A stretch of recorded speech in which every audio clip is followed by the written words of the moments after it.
Қазір әртүрлі ақпараттар бар, қожамжар Ресейді паналап жүр деген. Өткенде мен бас прокурордың орынбасары Қойгелдиев мырзадан сұрадым. Қожамжар қашып кетті ма, қашып кетпеді ме деген сұрағыма ол кісі нақты жауап бере алмады. Осы ең алғаш Қожамжаровтың үстінен қылмыстық іс қозғалды деп хабар тараған кезде, енді өзіңіз білетін, біз мынау пленарлы отырыстан шығып жатқан кезде журналистер осы маған қойды. Сол кезде бірден айтқам, бұған бөркімді аспанға атып қуанудың ешқандай қазіргі таңда қажеттілігі жоқ. Мен ол кісі туралы пікірімді ол билікте жүрген кезде айтып жүрдім адвокат кезімде. Қожамжаровқа қатысты да, Кекселге қатысты да, ол талай азаматтардың обалына қалған адам, шыны керек. Ол құқық қорғау бірінші басшысы болып отырып, ол азаматтардың құқығын қорғаған жоқ. Шын мәнінде сыбайлас жемқорлықпен күрескен жоқ. Ол талай жазықсыз қазақтың кәсіпкерлерін соттап жүреді.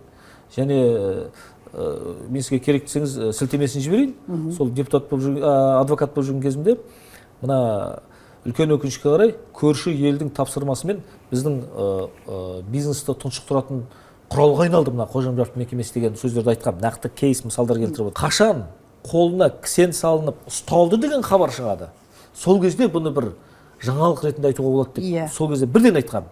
Сіз қазір арада қанша ай өткеннен кейін осыны айтып отырсыз да маған. Мен сол кезде бірден айтқам. Әуелі ұсталды деген хабар естікші. Ұсталды, қамалды, міне темір тордың ар жағына тоғытылды, міне енді тергеу басталды десе. Мүмкін Қожамжаровтың ұсталғаны біздегі біреулерге керек емес шығар.